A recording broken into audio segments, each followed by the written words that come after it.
राम राम दोस्तों, मैं भगवान राम का वंशज अभयवीर आपका आपके चैनल में हार्दिक स्वागत एवं अभिनंदन करता हूं। दोस्तों, आज मैं आपको प्रभु श्री राम के मंदिर की ओर जाने के मुख्य दर्शन मार्ग, श्री राम जन्मभूमि पथ के अद्भुत अलौकिक स्वरूप एवं श्रद्धालुओं को मिलने वाली नई सुविधाओं के संदर्भ में सबसे नवीनतम एवं एक्सक्लूसिव जानकारी प्रस्तुत करूंगा। सामने दृष्टिगत परिदृश्य में आप देख सकते हैं कि प्रभु श्री राम लला के मुख्य दर्शन मार्ग यानी श्री राम जन्मभूमि पथ का यह सबसे नवीनतम परिदृश्य है। और आप देख सकते हैं कि बड़ी संख्या में श्रद्धालु राम लला का दर्शन करने यहाँ पर पूरे भक्तिभाव से जा रहे हैं। और साथ ही अयोध्या में आज वोटिंग का भी दिन है और यहाँ पर इसके बावजूद काफ़ी अधिक भीड़ है।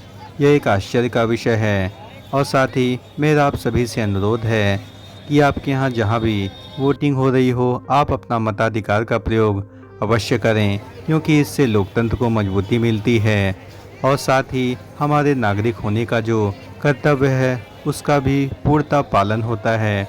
अतः मेरा अनुरोध है कि आप अपने मताधिकार का प्रयोग अवश्य करें। सामने आप देख सकते हैं कि श्री राम जन्मभूमि पथ मार्ग पर बने यह भव्य प्रवेश द्वार इस मार्ग को और भी अधिक खूबसूरत एवं दिव्य रूप प्रदान करते हैं।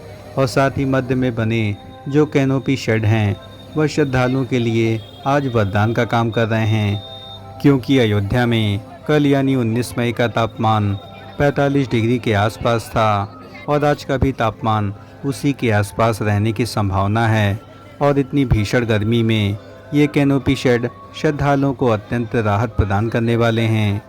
श्री राम जन्मभूमि पथ मार्ग से सटे तीर्थयात्री सुविधा केंद्र यानी श्री राम जन्मभूमि ट्रस्ट द्वारा यात्रियों की सुविधा के लिए निर्मित केंद्र का यह सबसे नवीनतम परिदृश्य है। और आप यहां देख सकते हैं कि इसे शेड के द्वारा इस परिसर को बहुत ही अच्छे ढंग से बनाया गया है। और यहां पर आप अपने लिए सुगम दर्शन पास, आरती पास बनवा सकते हैं। और आप यहां सामने देख सकते हैं कि इस मार्ग से सटे हुए प्रवेश द्वारों की जो आभा है वह अत्यंत मनमोहक प्रतीत होती है। और साथ ही पिंक सैंडस्टोन से बने यह प्रवेश द्वारों की जो निर्माण लागत थी वह लगभग 13 करोड़ के आसपास थी। और इन दोनों प्रवेश द्वारों को रामायण थीम के आधार पर भव्यता से निर्मित किया गया है। और इसमें नागर शैली की प्रमुखता आपको परिलक्षित होती है। और आप यहाँ देख सकते हैं कि यह तीर्थयात्री सुविधा केंद्र है और यहाँ पर बड़े पैमाने पर श्रद्धालुओं के बैठने की व्यवस्था है। और यहाँ पर बड़ी संख्या में कूलर रखे हुए हैं जो कि श्रद्धालुओं को गर्मी में राहत प्रदान करते हैं। और यहाँ पर जो सुविधाएं हैं वह आपको अन्यत्र कहीं भी नहीं मिलेंगी। और अयोध्या प्रशासन एवं श्री राम जन्मभूमि ट्रस्ट एक एक यात्री को दर्शन कराने के लिए हजारों रुपए खर्च करता है। इसी क्रम में श्रद्धालुओं को इमरजेंसी चिकित्सीय सुविधाओं के लिए यहाँ पर एक 10 बेड का अस्पताल निर्मित किया गया है। और श्रद्धालुओं को आकस्मिक सुविधाएं देने हेतु यहाँ पर कई डॉक्टर्स मौजूद हैं जो कि हमेशा श्रद्धालुओं की सुविधा के लिए तत्पर रहते हैं। और साई ट्रस्ट द्वारा संचालित यह हॉस्पिटल अनेक सुविधाओं से युक्त है। और जो भी तीर्थयात्री जिनको स्वास्थ्य संबंधी दिक्कतें हैं वे आकर यहाँ पर परामर्श ले सकते हैं और चिकित्सीय सुविधाएं भी प्राप्त कर सकते हैं, क्योंकि कुछ दिन पूर्व ही भीषण गर्मी होने की वजह से कई श्रद्धालु परिसर में ही बेहोश हो गए थे। और कोई आपात स्थिति में हॉस्पिटल न होने की वजह से यहाँ पर सुविधाओं में काफ़ी अधिक दिक्कत आई थी। लेकिन अब ट्रस्ट ने यहाँ पर एक बेहतरीन व्यवस्था निर्मित कर दी है। और मैंने आपको पूर्वज जानकारी दी थी कि अयोध्या में दिन प्रतिदिन सुविधाओं में लगातार वृद्धि की जा रही है। और इसी क्रम में स्वास्थ्य सुविधाओं को और भी अधिक बेहतर बनाने के उद्देश्य से परिसर में कई हॉस्पिटल भी धीरे धीरे स्थापित किए जाएंगे। आंध्र प्रदेश के विश्व प्रसिद्ध सत्य साईं बाबा आश्रम के सहयोग से संचालित यह हॉस्पिटल अभी अपने छोटे रूप में है और इसे अस्थायी तौर पर भी अभी निर्मित किया गया है। लेकिन उम्मीद है कि नए भवन के निर्माण के साथ यहाँ पर इसे शिफ्ट किया जाएगा और यहाँ पर और भी बड़े पैमाने पर यहाँ पर बेडों की संख्या बढ़ाई जाएगी। और उम्मीद है कि लगभग 50 से 100 बेड के हॉस्पिटल को श्री राम जन्मभूमि परिसर में भी जल्द से जल्द स्थापित करने की एक बड़ी योजना बनाई जा रही है। सामने आप देख सकते हैं कि तीर्थयात्री सुविधा केंद्र में अभी कई निर्माण कार्य चल रहे हैं और इस परिसर में निःशुल्क पेयजल की भी व्यवस्था है और आपको आरओ फिल्टर के साथ ठंडे पेयजल आपको यहाँ पर निःशुल्क रूप में प्राप्त होते हैं। और यहाँ पर बड़ी संख्या में चेयर्स भी लगी हुई हैं जहाँ पर आप आसानी से यहाँ पर आराम कर सकते हैं। और यहाँ पर बड़े बड़े कूलर संपूर्ण परिसर में लगाए गए हैं जो कि श्रद्धालुओं को ठंडक प्रदान करते हैं। और आप यहाँ देख सकते हैं कि इस परिसर में कई काउंटर बने हैं जहाँ पर आप आरती पास, साथ ही मंगल दर्शन और सुगम दर्शन के यहाँ पर पास बनवा सकते हैं। और आरती पास बनवाने के लिए आपको यहाँ पर अपना आईडी प्रूफ देना होता है और साथ ही आपको जिस समय आरती पास बनवाना है उससे लगभग 6 घंटे पहले आपको यहाँ पर काउंटर पर उपस्थित होना होगा। यात्री सुविधा केंद्र के ठीक बगल में ही व्हील चेयर की सुविधा उपलब्ध है जो कि पूर्णतया निःशुल्क है और इसमें दिव्यांग एवं वृद्धजनों को रामलला के दर्शन के लिए विशेष तौर पर व्यवस्था की गई है।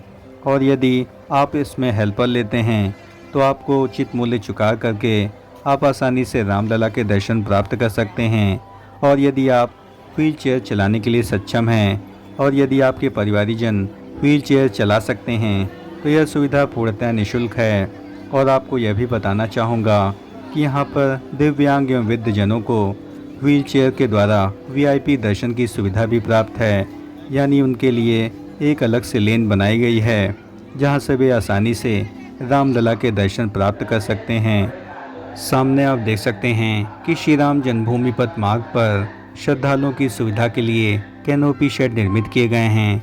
और इनके निर्माण कार्यों की बात करें तो लगभग 2 शेड के निर्माण कार्य अभी भी शेष हैं, बाकी सबके निर्माण कार्य पूर्ण हो चुके हैं। और इन शेड की सबसे बड़ी विशेषता है कि इनके नीचे श्रद्धालुओं के बैठने की भी व्यवस्था की गई है, यानी इस संपूर्ण मार्ग पर आपको बैठकें बने हुए दिखेंगे जहां पर आप आराम कर सकते हैं और रामलला के दिव्य दर्शन बहुत ही सहज तरीके से प्राप्त कर सकते हैं। और राम जन्मभूमि परिसर में जिस प्रकार की व्यवस्थाएं हैं वह आपको देश दुनिया के किसी भी मंदिर में देखने को नहीं मिलेगी। श्री राम जन्मभूमि पथ मार्ग से थोड़ा सा आगे बढ़ने पर आपको पौराणिक सुग्रीव किला परिसर दिख रहा होगा और यह परिसर अभी भी निर्माणाधीन है एवं दक्षिण भारतीय शैली पर आधारित यह भव्य गोपुरम द्वार अभी तक इसके निर्माण कार्यों को पूरा नहीं किया जा सका है और लगभग 6 से 7 महीने हो चुके हैं, लेकिन इसके गोपुरम का निर्माण अभी भी लगातार कार्यरत है। और यहाँ पर श्रमिकों की संख्या लगातार बढ़ाई गई थी, लेकिन गर्मी होने की वजह से यहाँ पर निर्माण कार्यों को कुछ समय के लिए बंद कर दिया गया है। और यह अयोध्या के सबसे पौराणिक एवं प्राचीन मंदिरों में है।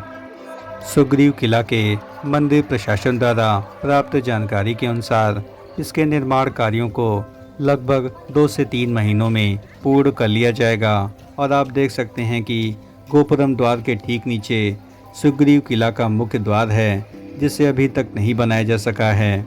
सुग्रीव किला परिसर में अंदर की ओर प्रवेश करने के लिए आपको पीछे मार्ग से आना होगा और जहां से आप प्रभु श्री राम के दिव्य दर्शन प्राप्त कर सकते हैं।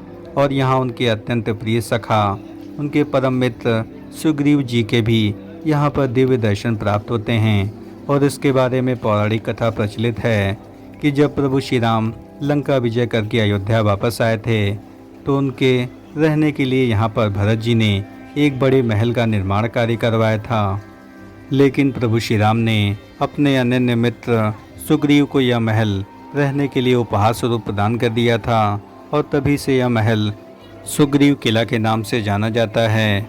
श्री राम जन्मभूमि पथ मार्ग में रूट डायवर्जन पुनः से आरंभ कर दिया गया है और यहाँ पर प्रवेश एवं निकासी के लिए एक ही प्रकार के मार्ग का प्रयोग किया जा रहा है। और यहाँ पर रामनवमी के दिनों काफ़ी अधिक भीड़ होने के कारण यहाँ पर अलग से रूट बनाया गया था और अभी तक उसका निर्माण कार्य अभी लगातार जारी है।